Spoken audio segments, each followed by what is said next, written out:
In a cozy town nestled between green hills, two brothers shared a room in a small, cheerful house. Furass, the elder by 1 year, was neat, polite, and respectful.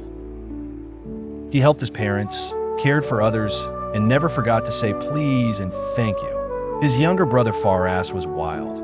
He played loudly, argued with everyone, and often ignored rules.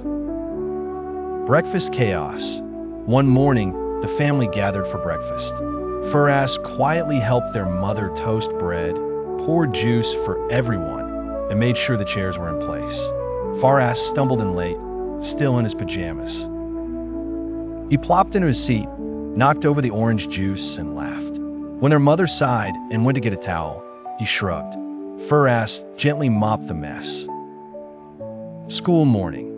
Furass checked his bag twice to make sure he had everything for school. He even reminded Furass, "Don't forget your science project." Furass groaned. "Ugh, where did I even put that?" Furass found it under the couch and handed it over. Furass snatched it with no thanks and ran out the door, yelling, "Wait for me." At school, Furass greeted the teacher and took his seat. He helped another student understand a math problem. Meanwhile, Furass mocked a classmate for getting an answer wrong and made paper airplanes during the lesson. The teacher gave him a warning. Later, he was sent to the principal for shouting during quiet reading time. After school talk, that evening, their parents sat both boys down. "We've noticed some big differences," their father said gently. "Furass, we're proud of how you behave." "Furass, we're concerned. Being rude and selfish won't help you in life." Furass crossed his arms. "Why do you always compare us?" he muttered. "The challenge," their mother said with a smile. "Let's try something. Furass, live like Furass for 1 week. Help others, be kind, respectful. If you do it well, we'll have a surprise for you." Furass raised an eyebrow. "A challenge? I'm in." Day 1 begins. The next morning, Furass tried to wake up early. He made his bed, though it was crooked. He gave a half-hearted good morning. Furass smiled and said, "Nice start." Furass helped carry the breakfast plates, dropping one fork along the way. "It's harder than it looks," he mumbled. Helping hands. At lunch, Furass offered to pour water for everyone. He didn't spill this time. "Not bad," his mother said. Later, he helped Furass sweep the floor. "Okay, this kindness thing isn't awful," he admitted. "You get compliments." Old habits die hard. In the afternoon, Furass asked Furass not to leave his shoes in the hallway. Furass snapped, "Stop bossing me around." Then he paused and took a breath. "Okay, sorry, I'll move them." Their dad raised an eyebrow, surprised. Apology practice. After dinner, Furass helped Furass practice saying sorry with real feeling. "You have to mean it," he explained. Furass rolled his eyes but tried. "I'm sorry for being rude today." Furass gave him a thumbs up. "Better." School redemption. At school, Furass helped the teacher pass out papers and held the door open. "Are you okay?" one friend asked, surprised. Furass chuckled. "Just being nice. Deal with it." His teacher smiled at him for the first time in weeks.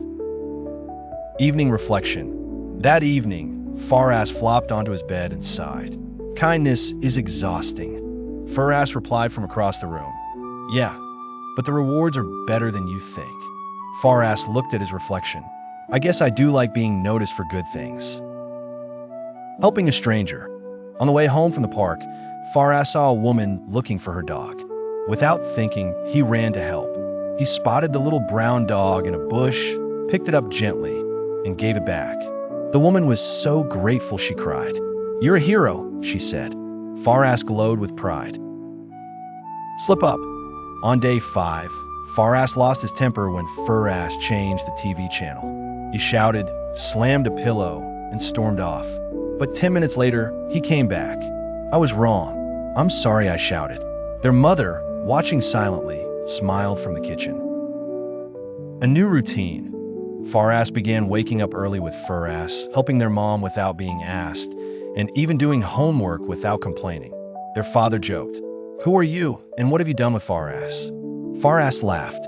"I think I like this version of me." Surprise unlocked on Sunday.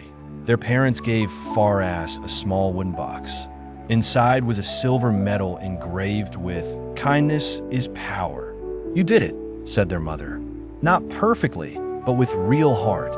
Farass looked up touched. "Thank you." A lesson remembered, their father added. Being good isn't about never making mistakes. It's about learning, changing, and trying again, even when it's hard. Farass nodded. "So, I can still be me, but better." Brothers bonding that afternoon, the brothers played soccer outside, then made lemonade together. Farass didn't shove or yell. Instead, he passed the ball and shared his snack. "Now we're not just brothers, we're teammates," Farass said. A message from Farass at school assembly. Farass stood on stage and told the whole school about the challenge. "I used to be mean, but I learned something. People treat you how you treat them, and kindness feels amazing." A new beginning now. Each morning, Farass and Farass walked to school together, laughing, talking, and helping neighbors on the way. Farass still messes up sometimes, but now he owns it, learns, and keeps going.